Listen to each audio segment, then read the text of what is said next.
How are you holding your knife during your knife training? Because this is something that, once again, we see in the movies over and over again. I think people see in the movies, and that's the way they think they need to knife fight. We have a weapon. We have to realize that one of the positive things of having a weapon is that we have increased range.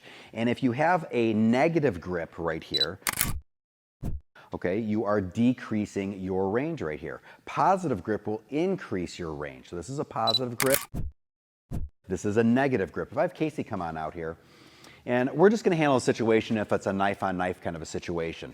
You know, this is something that you may see in the movies or something like that, but it could happen in the street where some person has maybe a broken bottle and you pull out your tactile folder, you know, or if somebody attacks you with a knife and we find a sharp piece of scrap metal, we pick it on up. That's a knife-on-knife situation or an edge weapon versus edge weapon situation. But my point is that if Casey is holding the weapon just like this and I have a positive grip, you can see how this gives me distance. Once I transfer this to a negative grip, now I cannot reach as far as if I would with a positive grip. Now, I think a lot of people use a negative grip, besides it maybe looking cool in the movies, is because they can have an increase, kind of a stabbing or thrusting kind of a motion.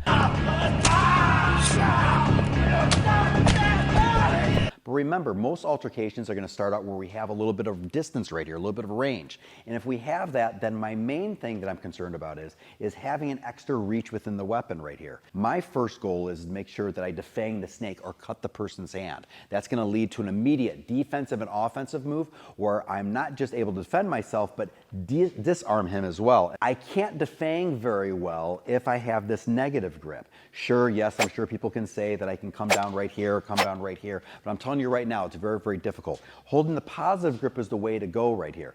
Holding the positive grip gives me more variation and wider range of motion within my knife attacks and counterattacks. Once I go to a negative grip right here, you'll see that I'm limited. Go ahead and try this. Pick up a butter knife. Make sure you guys train safely and you're not cutting yourself or anything like that. But simply go ahead and train using a positive grip and see how well it kind of flows from range to range or angle to angle right here, and then take a negative grip. And although this may look cool, you're going to find that it feels awkward. If Casey, let's say, would not have a weapon, I'm defending myself, or someone breaks into my house and I go ahead and I grab a knife real quick to defend myself. This kind of a situation right here, this makes me, almost forces me that I have to get into a closer range right here.